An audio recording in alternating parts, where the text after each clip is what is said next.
कारण देतात यावर्षी भुईमुग पेरत नाही रे वा. पेरायला लागण ना. आता वावर तयार झालं पाहिजे. ते माझं बियाणं घ्या ना नाचायची बियाण्याला चालन नाही काय. चाल ना मग आज रिकामा दिवस आहे. लायना पाटलाला घेऊन घेऊ. लायना पाटला ट्रॅक्टर घेऊन आपलं दोघा तिघाचे बियाणं टाकून घेऊन येऊ मग. लायना पाटला रे ट्रॅक्टर खरं राहायला पाहिजे माय बिन, नाही तर मग ते नाही जा वावरात ट्रॅक्टर घेऊन. चल मग आपण लायना पाटलाला विचारून घेऊ आणि चाललो जाऊ मग.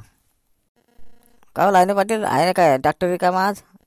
चाललो जाऊ म्हटलं. आज बियाणं आणत होतं देवदासचं होतं आणि माय होतं. तुम्हाला लागलं तुम्ही घेऊन या त्या ट्रॅक्टरात मग.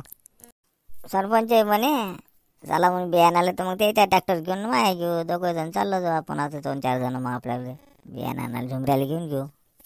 जा मग शांतारामजी पैसे घेऊन या ना मग. बियाण्यासाठी लागेल ना मग. घरून तयारी करून या चांगले. बस चाललो जा आपण मग तयारी करू. झाला काय जेवायला हो? करबर स्वयंपाक. बियाणं आणायला जातो म्हटलं आज. दे बरं पैसे गिसे देऊन ते जाऊ. बियाणं भुईमुगाचं बियाणं घेऊन येतो ना. भुईमुग पेरायला लागेल ना.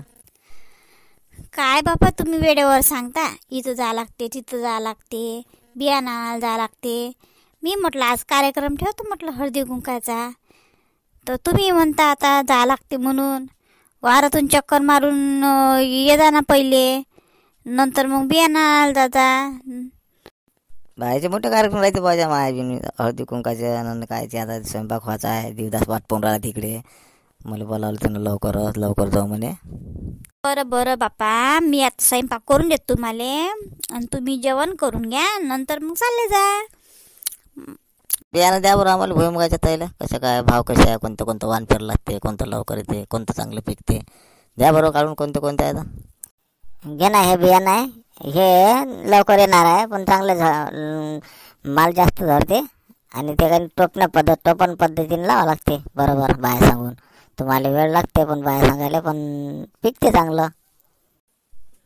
बरोबर द्या बरं आम्हाला 2-4 बॅगा सगळे प्रत्येकाला देऊन द्या. देवदास घे रे बघ तुला किती पाहिजे मी घेतो मग. मला 2 दे. बरं द्या काढून बॅगा द्या काढून. आणि ते पैसे हिशोब सांगा बा किती बॅगेचे पैसे किती झाले. पहा बरं हिशोब.